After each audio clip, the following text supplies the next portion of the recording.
Oke, kali ini saya mau ngajarin gimana caranya jualan. Gimana caranya kamu punya sebuah strategi. Dimana kalau kamu praktekkan, kamu akan bisa ningkatin penjualanmu. Dan kalau kamu udah tahu strategi ini dan kamu udah lakukan, saya yakin jualanmu pasti kenceng banget. Nah, kenapa kok saya pede banget mau nge-share ini di sini secara gratis gitu ya. Saya mau nge-share di YouTube channel secara gratis. Karena gini, selama karir saya sebagai seorang entrepreneur, udah sekitar 10 tahunan lah saya berkarir sebagai seorang entrepreneur. Bukan waktu yang lama, tapi juga bukan waktu yang sebentar. 1 dekade itu artinya saya udah cukup mengalami asam garam, udah pernah mengalami ups and downs, udah pernah mengalami oh gini rasanya punya omset 1 juta dolar per bulan, dan udah pernah mengalami oh gini rasanya dapat surat cinta. Nah, itu kemudian menjadi satu pengalaman buat saya yang membuat saya menjadi orang yang terus bertumbuh dan tentu saja saya memiliki apa ya namanya kode etik ya, punya nurani untuk kemudian berbagi kepada kamu yang lagi nonton. Makanya nonton videonya sampai habis, karena apa yang saya share di sini tidak ada di Google, bukan ilmu Google. Kalau kamu googling misalnya cara meningkatkan omset 10 kali lipat, oh ada banyak banget, tapi ya itu ilmu Google, ilmu teori. Yang saya akan share ini adalah ilmu praktek yang udah saya lakukan, dan jujur saya dulu waktu belajar ilmu ini saya bayar ratusan juta rupiah. Sekali lagi, uang sekolah saya untuk dapat ilmu yang saya akan share di sini itu ratusan juta rupiah. Oke? Makanya saya akan share secara gratis, mudah-mudahan bisa dimanfaatkan. Dan nama ilmunya simpelnya adalah satu, yaitu adalah false belief. Nah, apa itu false belief? False belief ini adalah ya dari arti katanya aja ya, false artinya palsu atau sesuatu yang tidak benar, sesuatu yang salah. Belief itu artinya kepercayaan. Jadi false belief itu adalah kepercayaan yang salah. Nah, maksudnya apa kepercayaan yang salah? Contohnya gini. Selama karir saya dalam berentrepreneur ya, sebagai seorang pengusaha, itu saya udah pernah menjual barang yang harganya ratusan ribu, bahkan 100 ribu juga pernah, sampai ke barang yang harganya miliaran juga pernah. Sampai ke miliaran juga pernah. Caranya berbeda, teknis detailnya berbeda, tapi prinsipnya sama. Prinsipnya sama. Oke? Nah, contohnya apa? Barang yang harganya puluhan ribu, 100 ribu. Oke, ini contohnya 100 ribu deh. Buku ini 69 strategi marketing dan branding. Ini adalah barang yang harganya 100 ribu. Kalau kamu mau beli, nanti linknya ada di bawah. Ini buku bagus banget buat bantu kamu jualan. Ada 69 jurus. Jadi dari semua jurus ini, semua bisa kamu praktekkan, dan kamu bisa pilih, nggak usah semua, 1, 2, 3 jurus saja. Kamu pahami, kamu bener-bener kuasai betul, kamu praktekkan, pasti penjualanmu naik. Oke? Nah, ini kalau mau beli, nanti linknya ada di bawah. Oke. Itu contoh barang harga 100 ribuan yang saya jual.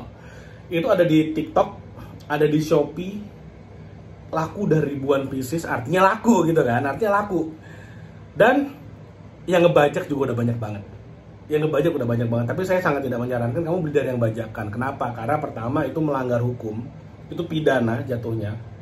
Yang kedua, saya tidak berani menggaransi hasilnya adalah sesuai dengan apa yang ada di buku aslinya. Karena kalau orang dari mencuri gitu ya kan, kalau ngebajak artinya mencuri kan, ya saya nggak tahu, dia mungkin fotokopi cuman setengahnya habis itu dijual, ya saya nggak tahu, karena ya harganya murah-murah banget. Oke, anyway, dari harga 100 ribu sampai ke harga yang miliaran. Sekali lagi saya mau ulangi, caranya sama, strateginya sama, tekniknya sama, tapi detailnya berbeda. Nah, apa nih? Oke, barang ratusan juta dulu deh. Dari ratusan ribu ke ratusan juta. Apa ratusan juta yang pernah saya jual? Saya pernah membangun 4 proyek hotel di Canggu, yang sampai sekarang masih ada. Sampai sekarang masih ada, berdiri dengan indahnya, beroperasional, dan ke para investor terus memberikan dividen. Jadi sangat-sangat menguntungkan hotelnya. Waktu itu saya bangun 4 hotel dengan total investment itu sekitar 16 miliar. Tapi kemudian kita pecah-pecah. Jadi per satu project itu sekitar 4 miliar nilainya. Ini sebelum COVID ya. Sekitar 4 miliar, dan kita pecah per 10% kalau mau ikutan. Jadi mau ikutan di project itu, chip in-nya atau patungannya atau setoran modalnya minimal 400 juta. Jadi itu contoh barang ratusan juta yang saya jual dalam bentuk saham. Yang saya jual apa ya? Properti. Yang saya jual apanya? PT-nya. Sahamnya per 10% harganya 400 juta. Jadi bukan seperti buku ya. Kalau bukan kamu bayar 100.000, barangnya datang, kamu bisa langsung baca gitu kan. Nah, sedangkan kalau waktu itu yang saya jual itu adalah saham yang baru ada barangnya setahun kemudian. Jadi yang saya jual itu gambar ya, cuman gambarnya doang, proyeksinya doang, impiannya doang. Jadi jual mimpi. Kalau teman-teman saya bilangnya itu namanya MBA. MBA itu artinya modal bacot aja gitu. Modal bacot aja, saya jualan dan laku habis. Dalam waktu sekitar nggak nyampe 3 bulan, sekitar 2 bulanan 16 miliar sold out. Lalu kemudian sekarang apa nih yang miliaran? Yang miliaran itu saya menjual hotel, tapi bedanya adalah ke satu investor. Contoh, saya lagi ngebangun di Canggu juga nih, di daerah Canggu, itu sekitar 7 miliar. Single investor. Jadi saya MBA gitu ya, modal bacot aja ke single investor, ke satu orang, oke, saya ikutan, terjual, habis. 7 miliar dan kayak gitu. Dan ada beberapa proyek-proyek lainnya. Oke, nah yang menarik adalah gini. Tadi saya bilang ilmunya namanya adalah false belief. Maksudnya apa false belief? False belief itu gini. Ketika kamu ingin menjual satu barang, menawarkan satu barang, ingin memarketingkan sebuah produk, saya akan selalu menanyakan gini. Tapi ini tergantung ya. Kalau misalnya barangnya cuma 100 ribuan, yang saya yakin uang bukan masalah ya, saya nggak usah nggak usah terlalu lama menjalankan proses ini. Tapi kalau udah di angka ratusan juta, miliaran, nah proses ini saya lakukan dengan baik, sesuai dengan SOP-nya. Nah, saya akan share di sini SOP-nya. Misalnya gini, saya lagi cerita tentang proyek saya di Canggu, 7 miliar. Lalu kemudian saya jelasin nih, nanti bangunannya seperti ini, jumlah kamarnya sekian, kita akan jual dengan harga sekian per malam, per room night-nya, per malam per kamarnya harganya sekian. Kalau low season begini, high season begini, kalau weekdays begini, weekend begini. Lalu kemudian dari penjualan itu kita proyeksikan occupancy rate-nya sekian persen, 80%-an.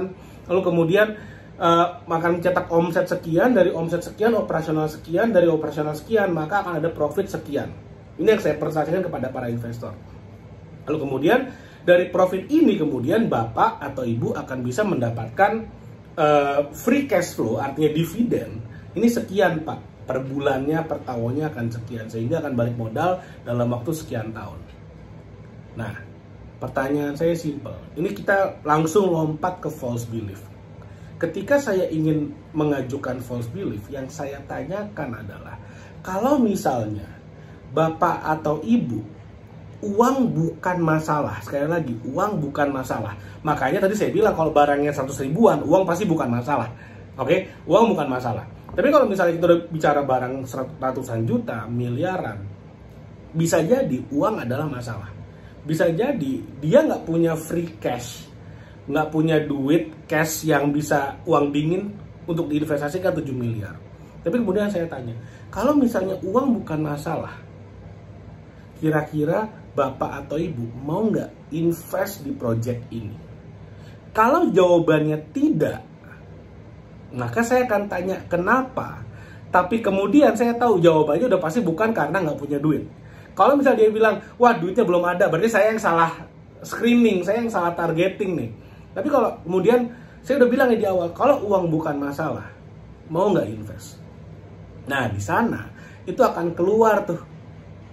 Itu akan keluar apa-apa saja checklist yang kemudian menjadi alasan seseorang nggak beli dari kita. Kalau di saya ini contoh barangnya adalah investasi properti, hotel.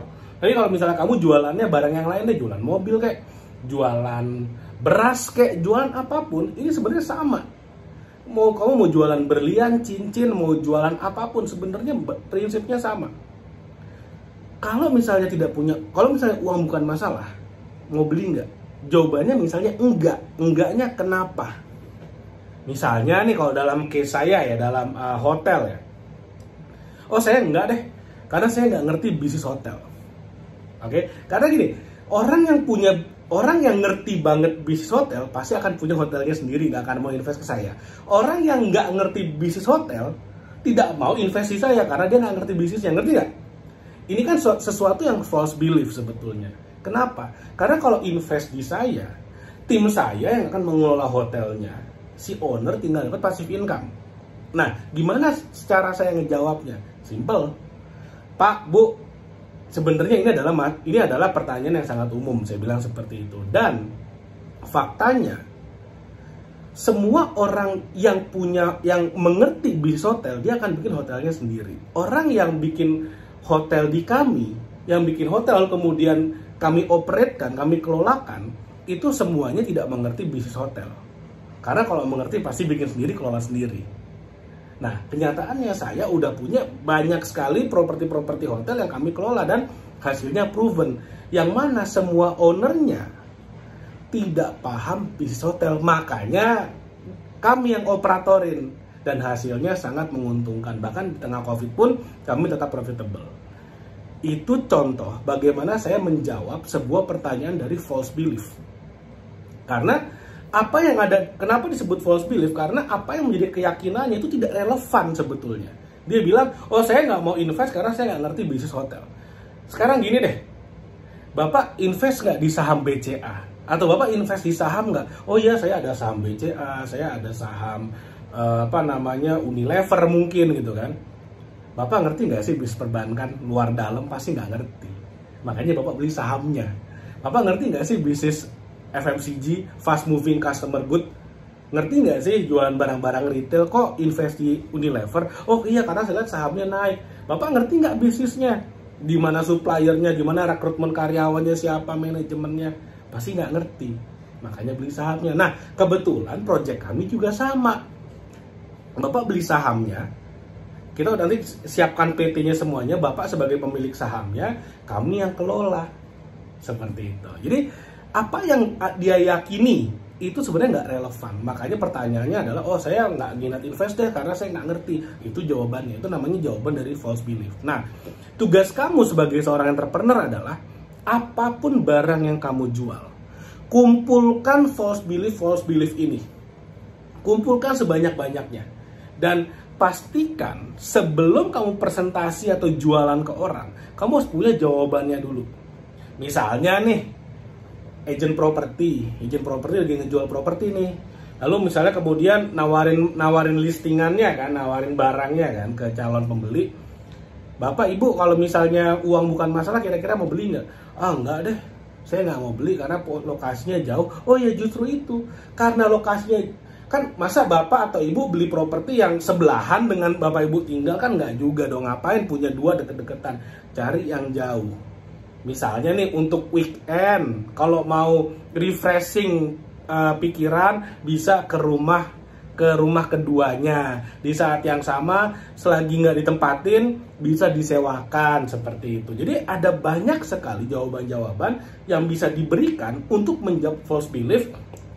Yang sekali lagi saya ulangi, false belief itu adalah keyakinan yang tidak real, yang tidak relevan sebetulnya, tapi itu yang mereka yakini. Salah nggak mereka meyakini itu? Ya nggak salah. Orang meyakini apa aja boleh, oke? Orang punya keyakinan apapun boleh. Tapi yang penting adalah bagaimana kita bisa menjawab atau mengadres gitu ya, memberikan solusi atas false belief itu. Caranya gimana ya? Gampang. Cari sebanyak-banyaknya. Lalu kemudian sebelum presentasi, cari dulu jawabannya. Oh, kalau tanya ini jawabannya ini, tanya ini jawabannya ini, tanya ini jawabannya ini. Hingga akhirnya mereka nggak punya alasan untuk nggak beli. Hingga akhirnya mereka yakin bahwa ini adalah produk yang tepat. Apakah kemudian 100%, 100% pasti kemudian beli? Ya nggak juga. Karena ada faktor lain, misalnya dia belum percaya sama kamu. Tiba-tiba kamu orang random nawarin, dia belum percaya mungkin, bisa jadi.